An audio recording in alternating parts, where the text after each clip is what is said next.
this Project 2025 is trying to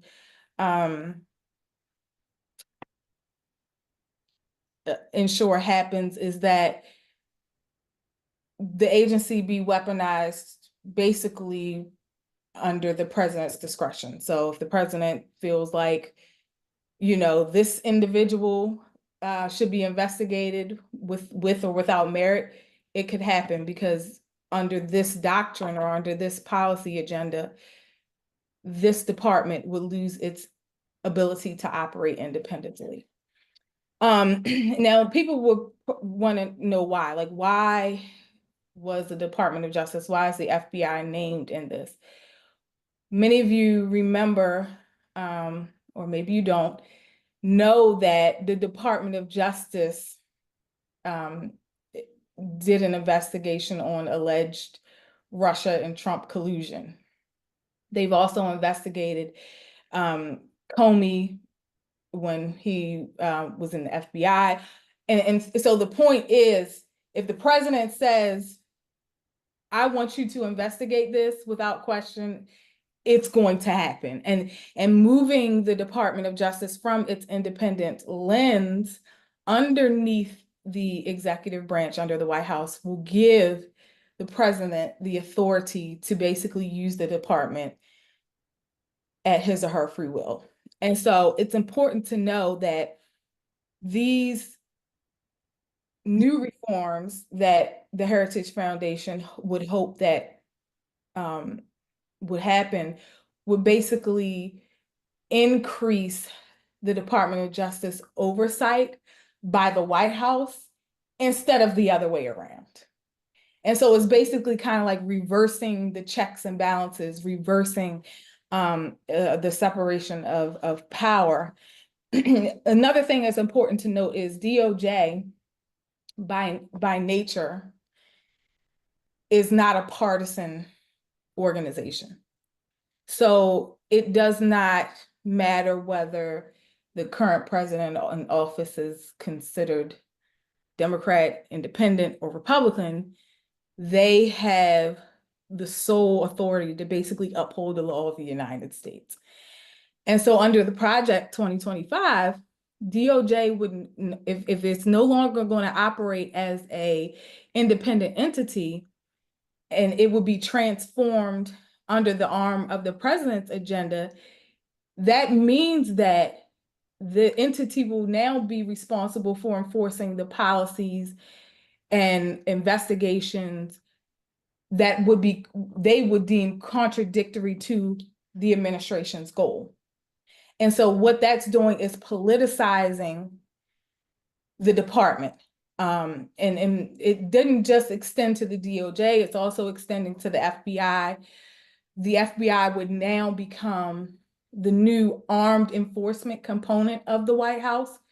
Typically that's handled, many of you know, the Secret Service has a hand in that, but this is extending the FBI to really be the armed enforcement component of the White House, and also giving them the authority to take over local law enforcement duties if the administration believes that local crime is not being adequately addressed.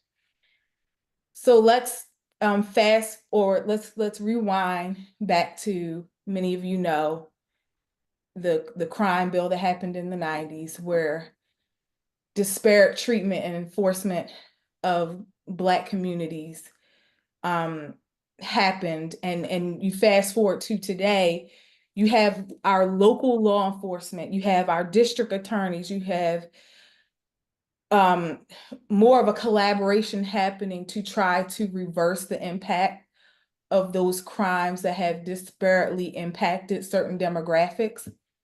Well, what Project 2025 would allow is for the DOJ to come in and to reverse those reforms that we are seeing happening today to address police brutality, to address misuse or excessive enforcement, to address law enforcement officers killing people while in custody. And so some of those vehicles that we see today, many of you may have heard the term consent decree. Well, under this project, the Heritage Foundation wants to make sure there's a plan to eliminate consent decrees and legal settlements between the Department of Justice and local law enforcement departments.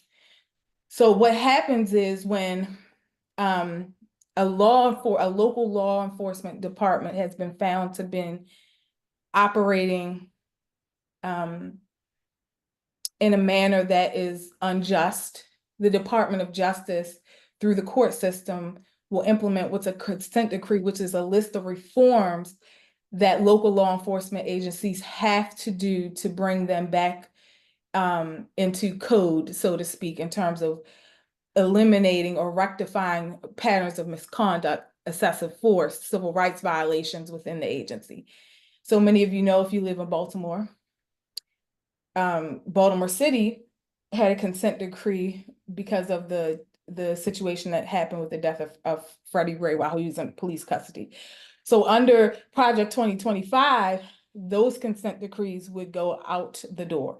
And any other type of reform that's happening in any other local law enforcement jurisdiction to try to remedy the effects of misconduct would go out the window. The last thing I'll talk about, which is very, very important, which we're already seeing attacks on through the Supreme Court's decision to remove affirmative action. The DOJ has a civil rights division. And so if anyone feels like that their rights have been violated, whether by their employer or by the school district or what have you, you go to the DOJ and you file a civil rights complaint. Well, under this Project 2025, they are aiming to refocus, and that's the terminology that is used, the division's efforts, shifting away from affirmative action and actually prosecuting and targeting organizations that have been found to have operated under affirmative discrimination. This is the terminology that they're using, or anti-white racism. And basically what that means is if any entity, organization has a policy or action that is perceived to unfairly favor minorities at the expense of white individuals, this is the language that they are using. So it's kind of like reversing civil rights. And basically what the project is arguing is that diversity, equity, inclusion programs, anything that is working toward what many citizens believe as equitable, fair, and accessible treatment could go out the window. It's so important because we're already seeing this. We don't even have the conservative president in office, and we're seeing what happens when the Supreme Court is involved in reversing. So these things can happen. So that's why this is such an important document to pay attention to. What could happen is the DOJ would then start prosecuting state and local government institutions of higher learning, corporations, private employers that have DEI, diversity, equity, inclusion programs, affirmative action programs, and they will use to justify this the Civil Rights Act of 1964, which we know was created so that people who have been historically discriminated against, Black, Indigenous, and other people of color, it's really like reversing that to turn it back onto, if you're helping people because of their race that have been unfairly treated or underrepresented, we can now prosecute you, and they're going to cite it under disparate treatment. Last but not least, presidential immunity. So we already know that there has been attempts to go to the court to basically say, hey, whatever a president does, criminal or not, while they're in their office as president, they're going to be immune to.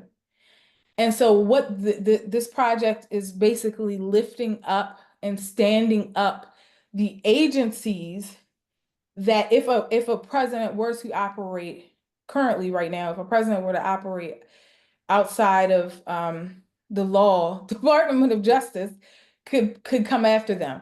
By, again, shifting the focus of the department, it's securing basically that presidential immunity and executive authority without any check and balance. And so the last thing I'll say, because it dovetails into the healthcare piece here, is that there's a, I don't know if anyone's heard of the Comstock Act. So basically they hope to revive that. And basically the DOJ could enforce or prosecute the Postal Service for transporting medicine to people for abortion. Remember when COVID happened, we received the tests in the mail, basically saying the US Postal Service can't use their services to transport certain access to healthcare material. And it can't be delivered by mail. So again, further hindering, especially in the rural areas where access to clinics and things like that, pharmacies, if you don't have transportation yourself, is difficult. So in closing, I know you probably want to know, what is it that we can do to pretty much stop this? In order for this project to go into effect, the Conservative Party will have to have control of both the House of Representatives and the Senate.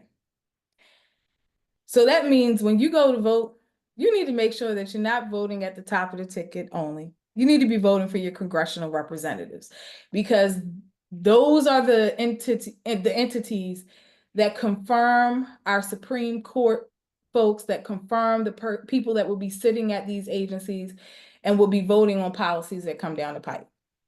Thank you. Thank you, Dr. Crystal Francis, for that. Okay, we're going to move on. Next, we're going to have Dr. Khalilah Harris, and she's going to speak to us about the Department of Education and education policy. Welcome, Dr. Khalilah.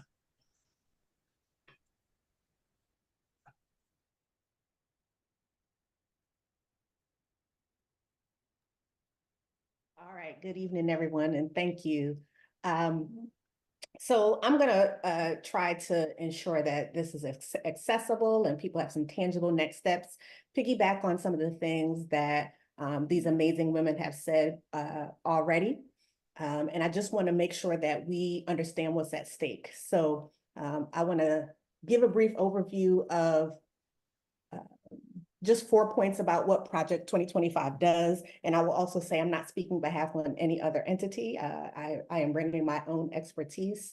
And I thank you for your time this evening. I want to thank the 5-Star Women of Color also for having me. This is an amazing discussion, and I know many people are asking about Project 2025 and what it means. So CBS describes Project 2025 as a proposed presidential transition project that is composed of four pillars. And as Dr. Crystal said, every president, every new executive, your governor, your mayor will have a transition plan. The 4 pillars of this plan rightfully are a policy guide for the next presidential administration, so throughout their presidential administration, a LinkedIn-style database of personnel who could serve in the next administration. I'm going to talk a little bit about that. I served at the U.S. Office of Personnel, both during the Obama and the Biden administrations. It would be a training for the pool of candidates that they put in that database to be able to take roles in the executive branch called a Presidential Administration Academy. And it will offer a playbook of actions for the first 180 days of a presidency.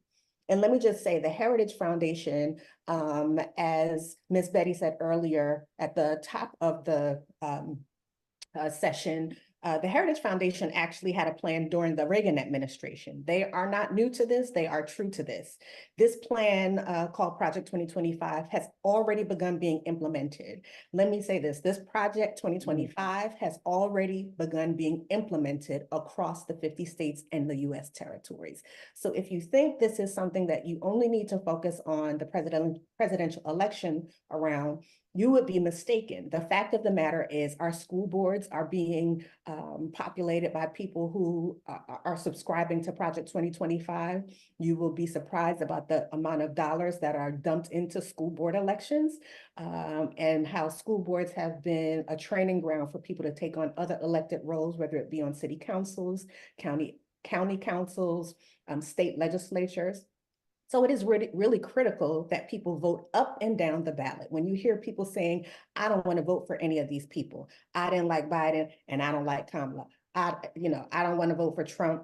Maybe I'll write someone in, or maybe I just won't go vote. The fact of the matter is the most critical way to get people engaged in elections is to talk about local politics and the impact of them on their local and state level. The federal government is critical, but there are so many things that the federal government is not completely responsible for at the local level, including education, right? The way that the Department of Education engages with our local communities is by giving grants and regulating the civil rights of children and families.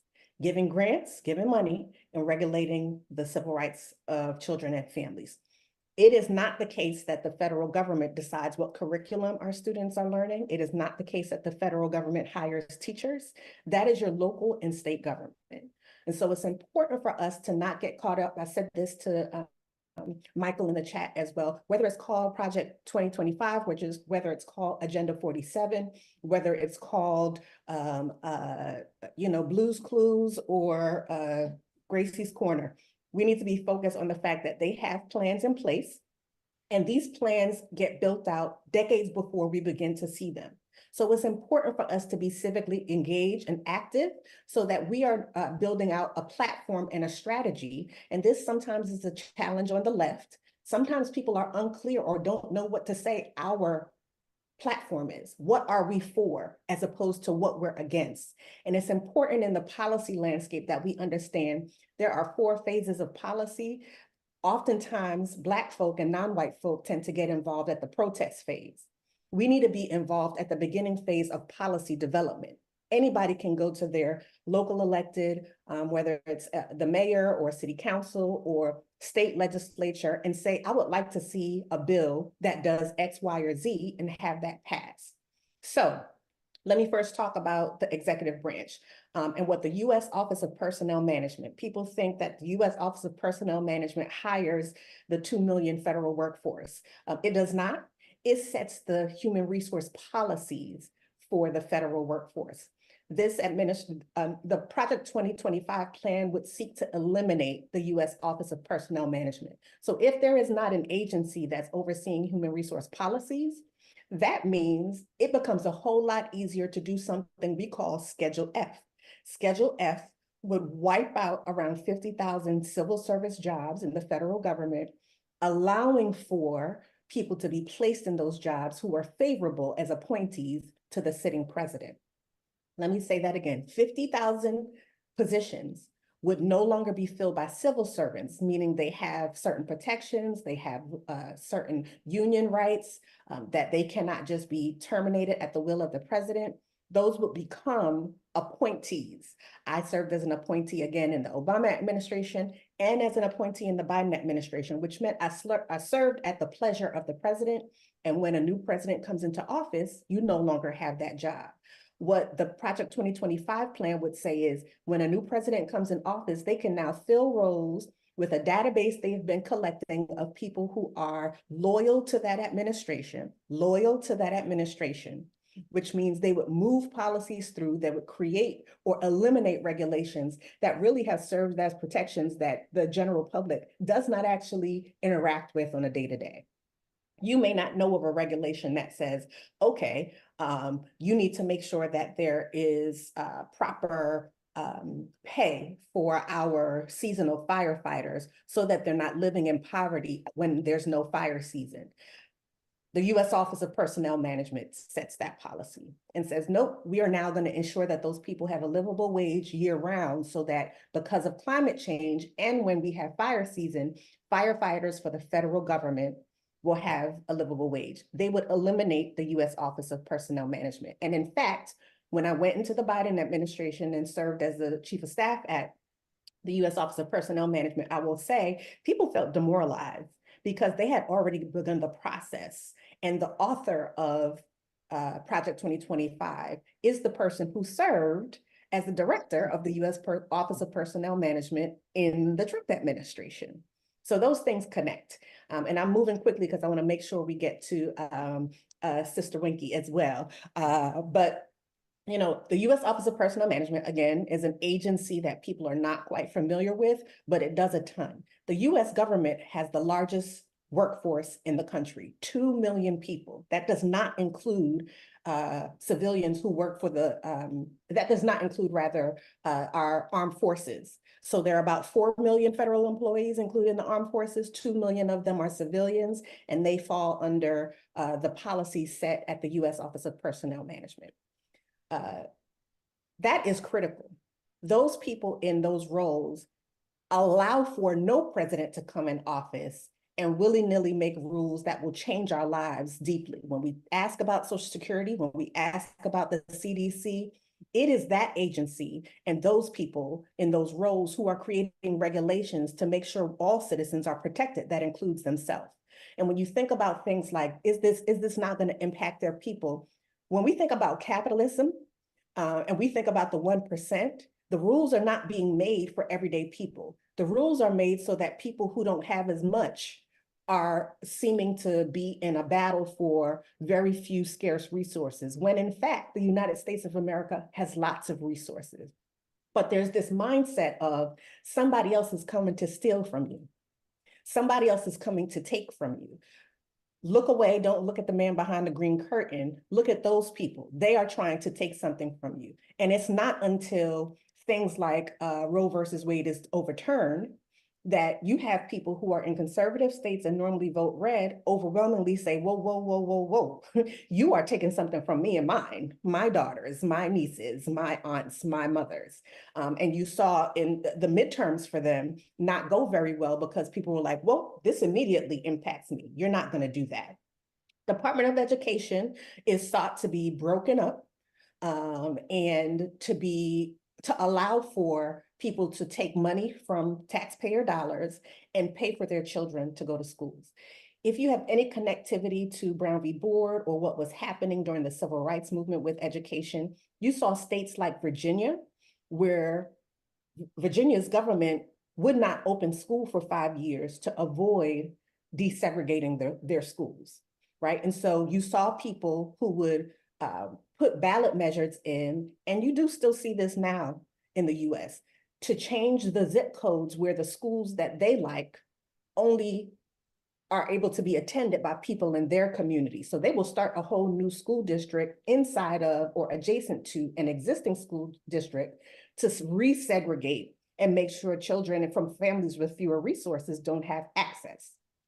We already see this to some extent in movements where, you know, in the state of Maryland, we saw a big push for resources to go for families to be able to access vouchers, right?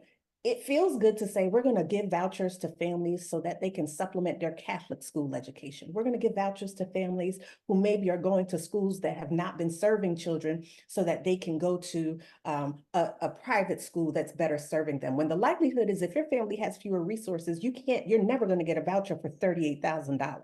It's middle class and upper middle income families who are going to be able to access that. So let me ask you a question. If that is good for our public education system, should people be able to cash out their police dollars because the police don't serve their community?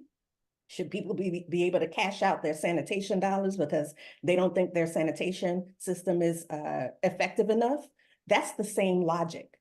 So if we have public services and public good that are paid for by taxes, the idea that you can cash that money out and pay for the schools that you want to, and what we used to call them were sunshine academies and segregation academies. We all want our children to go over here. We don't want them in school with your children. right? And so we had a number of states who were under consent decrees and had to be taken, had to go through the federal courts to be able to get out of those decrees because they were segregated, because they were allowing families to move out of the district and take their tax-paying dollars to pay for those schools.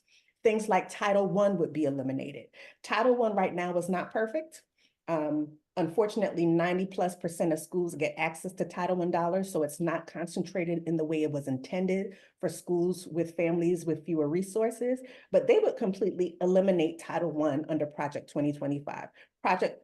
That would mean there would be schools just like in Prince George's County, Wacomico County, don't get it twisted, it's not just Baltimore City, other places in the state of Maryland where they would lose teachers because Title I supplemental dollars allows them to have more educators in the building to fill the needs of families who have fewer resources. And those families also pay taxes. So it's not like we're giving to people who haven't earned the right for their children to have a good education.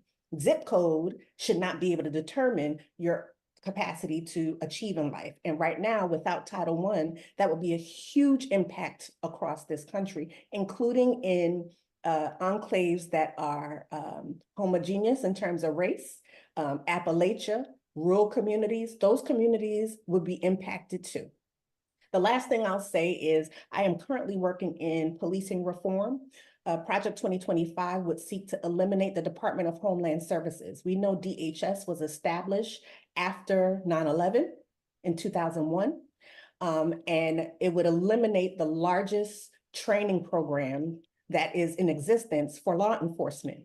That training program trains on de-escalation with community. That training program trains on ensuring there are women in law enforcement. That training program focuses on counterterrorism. So they are proposing to eliminate the entire Department of Homeland Security.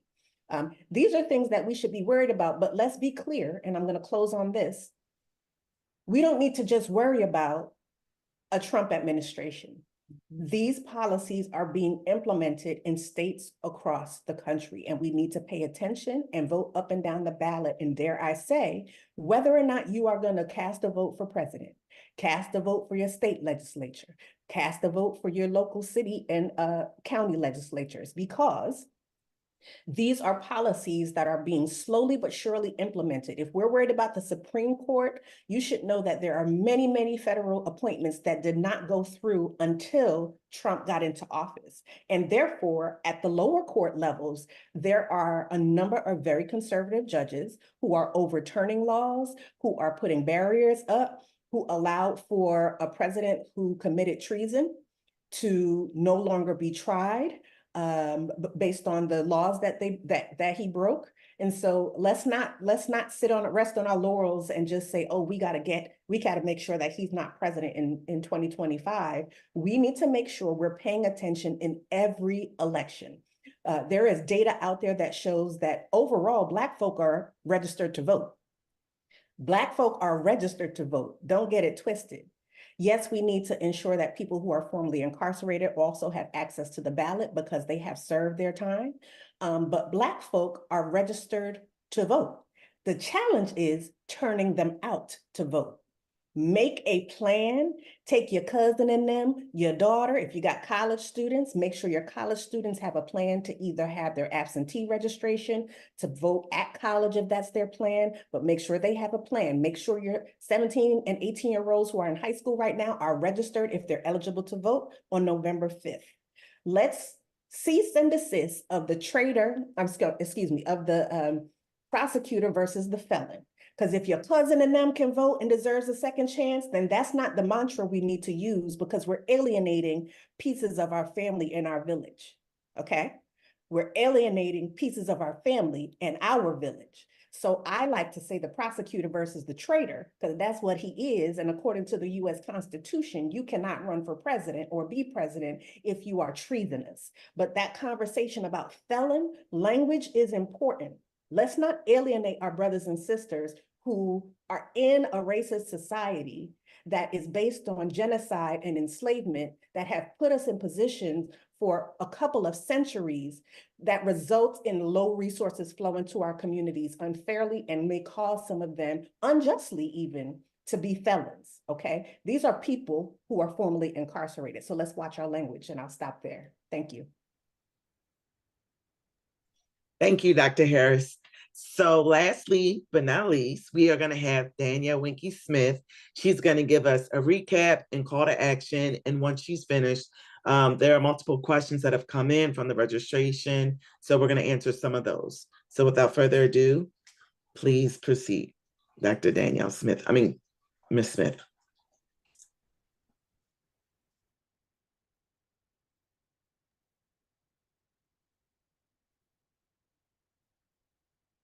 Okay, woo, ladies and gentlemen, I just want to say, these women were phenomenal. You have gotten a load. Now you know why it is important to vote and vote down ballot.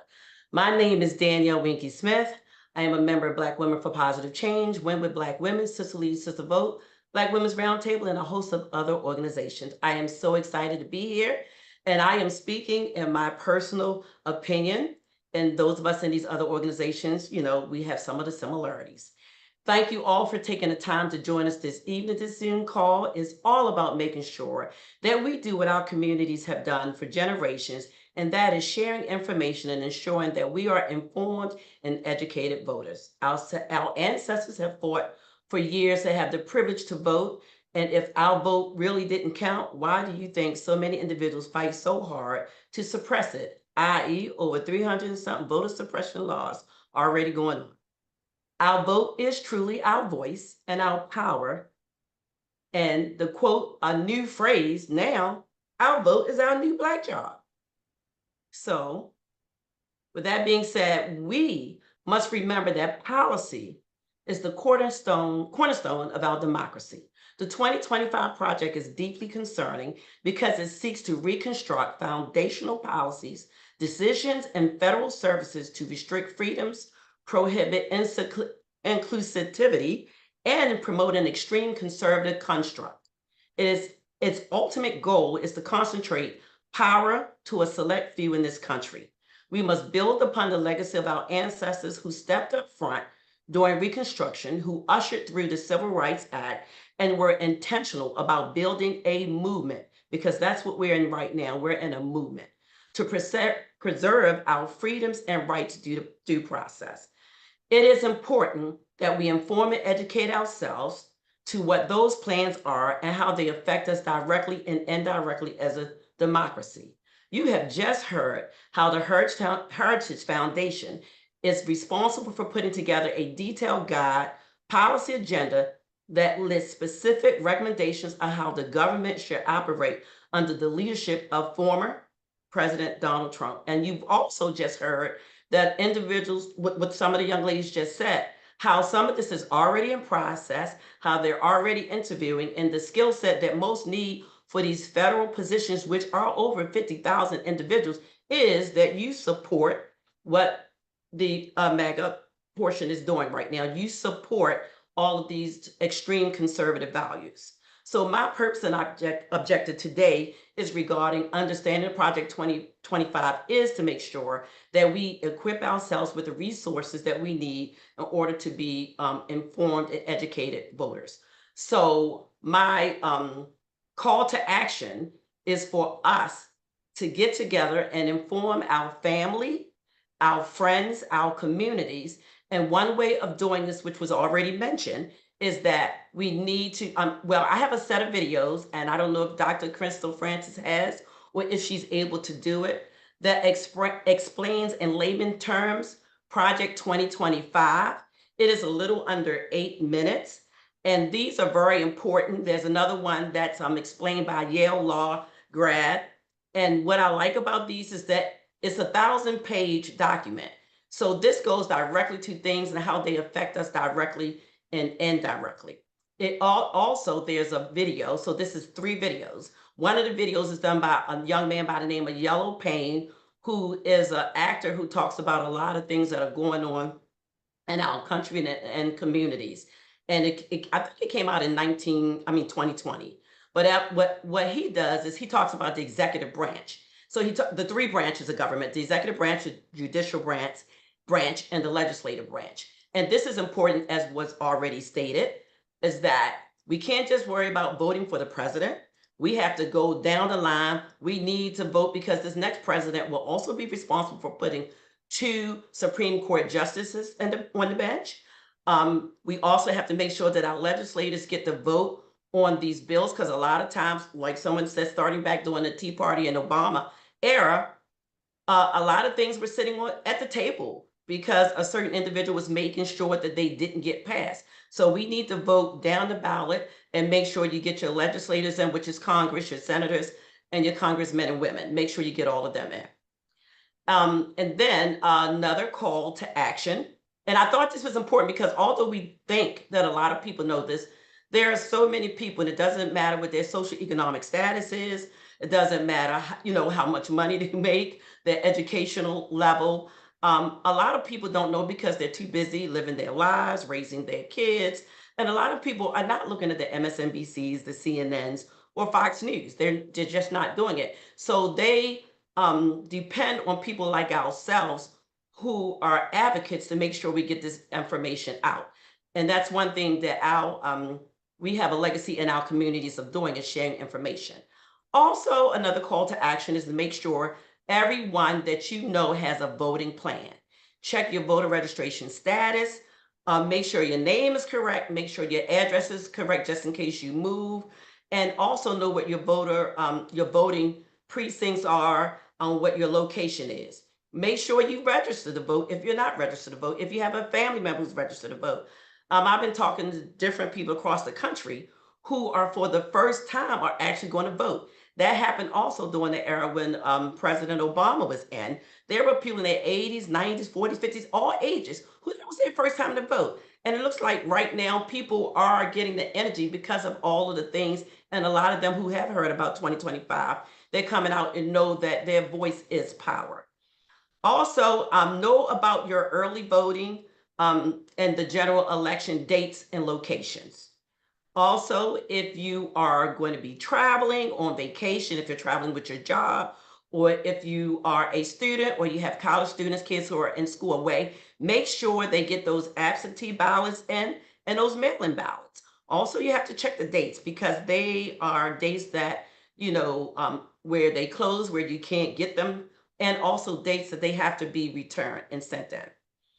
And last, I just want to do another little overview of some things that are also part of 2025. The highlights: establish a new DOJ that will work for the POTUS rather than remain independent, which was already stated. Allow individuals to sue if Blacks, females, and LGBTQ hires get a job, benefits over them, thus doing away with DOJ's Civil Rights Division, which was also talked about. Eliminate the Department of Education, eliminate FDA, terminate careers of federal government employees, basically purging, which their only skill set they need to have is that they support the far right agenda. To dissolve the Social Security benefits and other pensions, to get rid of Medicare and Medicaid, the Affordable Care Act, to eliminate public journalism such as the VOA, which is the Voice of America, which is an international radio broadcasting station. So, that freedom of speech will be gone too. We may only have one TV station. People need to know what autocracy versus a democracy means, because a lot of people don't know what it means. Allow the GOP to place the FBI under its umbrella, stop online misinformation and investigations, suppress voters' rights, especially in mail-in voting. Again, eliminate Affordable Care Act, which some people call Obamacare.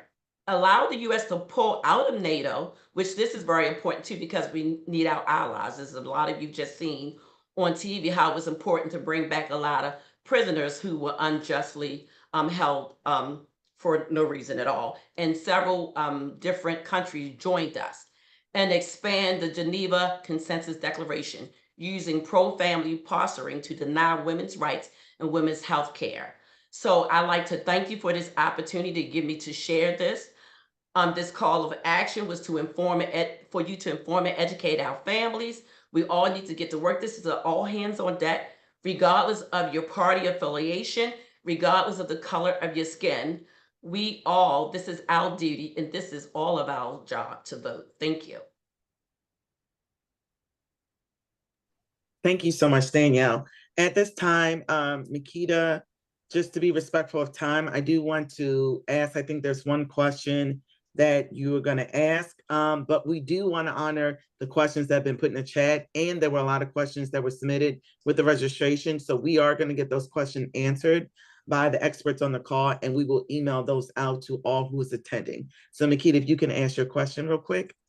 So there was a question that came in early, and I think this kind of sums it up. It says, why is it important that we know and understand anything about Project 25? You know, why should we care? So I would pose that to any of the panelists who would like to answer that. Yes, Dr. Harris. Thank you so much. And let me just restate again. Project 2025 is not just about the next presidential administration. It is permeating at local, state levels of government as well. It is critical that we both ensure the Senate is flipped to legislators who are in line with our politics. It is important that we ensure Congress, that the House of Representatives is also balanced in a direction that will allow us to move legislation because there's been a blockage. But at state and local government levels, we are seeing from school board to city council and county councils, we are seeing vestiges of Project 2025 moving throughout our governments. And, you know, a lot of times people are like, I'm just trying to make it. I'm just trying to live day to day. I live in Baltimore City, and we had a governor who lots of folk who look like us were more than willing to put into office in 2 different administrations because he helped their tax base. He helped their bottom line with no real consideration of how he was creating policies that did not take care of the least of us. And really making sure we don't pay more taxes, if that's all we're worried about, we have a bigger problem, right? And so we can't just take the kinder and gentler conservative over the raging conservative. We really need to be more thoughtful about how we take care of ourselves. They say, you know, they came for the Jews and I did nothing. And then they came for the Muslims and I did nothing. And then there was nobody to take care of me when they came for me and mine. And we have to be much more cognizant of that because Project 2025 is not just about the presidential election.